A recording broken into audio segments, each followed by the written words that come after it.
parole du Seigneur.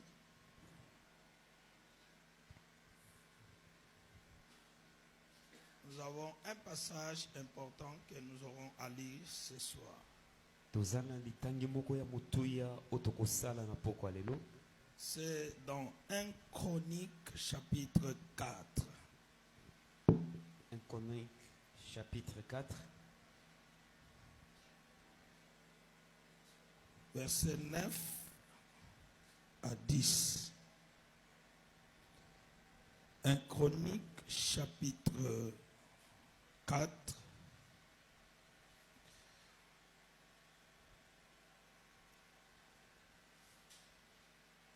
Je lis au nom de Jésus. Amen. Jaébed était plus considéré que ses frères.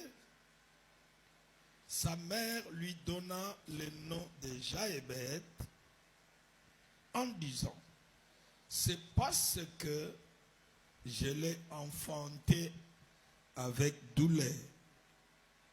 Verset 10.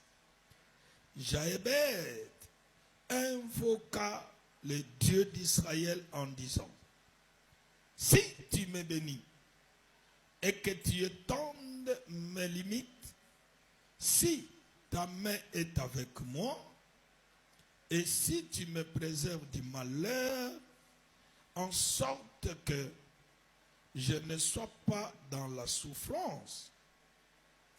Et Dieu accorda ce qu'il avait demandé. Parole du Seigneur. Amen. Assis-toi et tu acclames le Seigneur. Gloire au Seigneur. Je ne sais pas si ces acclamations-là, c'est pour Dieu.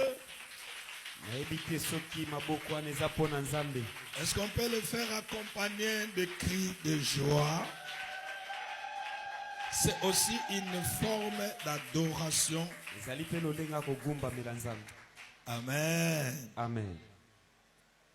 Hier, j'ai ouvert une parenthèse sur la loi liée à la vente et à l'achat des étoiles.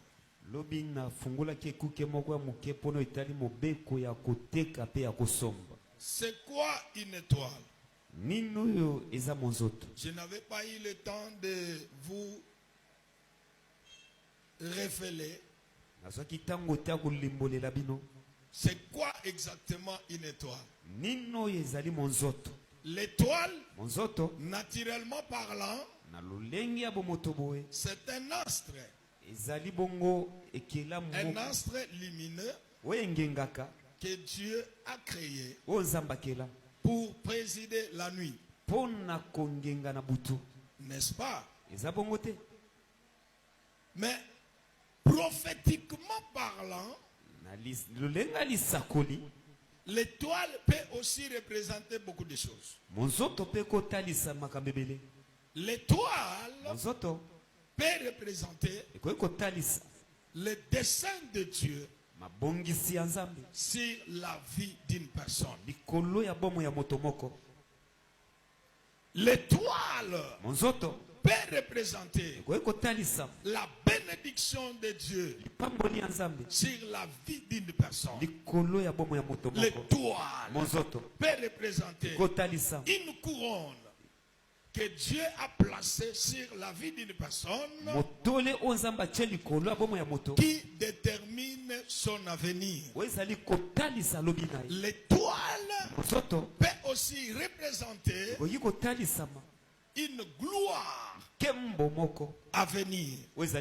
L'étoile peut incarner une identité cachée de Dieu sur la vie d'une personne.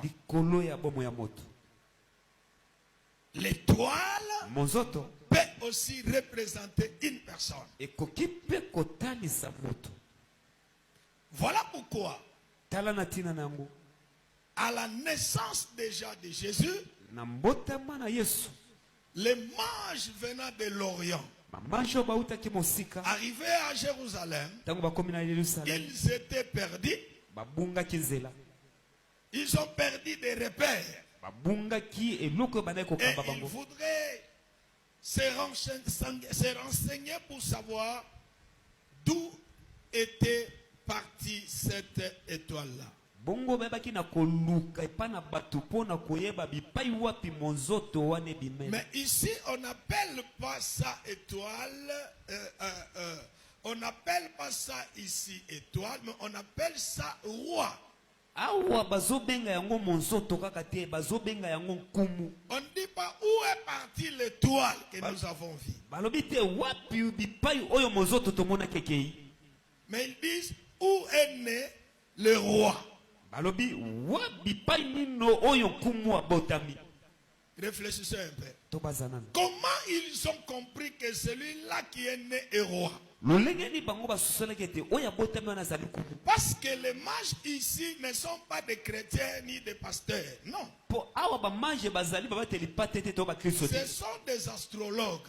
Les gens qui font des études des astres. Et dans la plupart des cas, ce sont des gens mystiques. Ils ont l'intelligence mystique.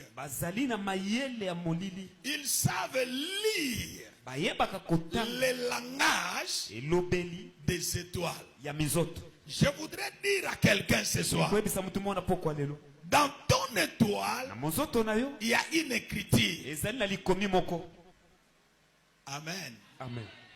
Quand Pilate était en train de dire aux gens que ce qui est écrit a déjà été écrit. Il voulait tout simplement dire aux gens, je n'ai pas inventé une écriture, mais je l'ai constaté en lui.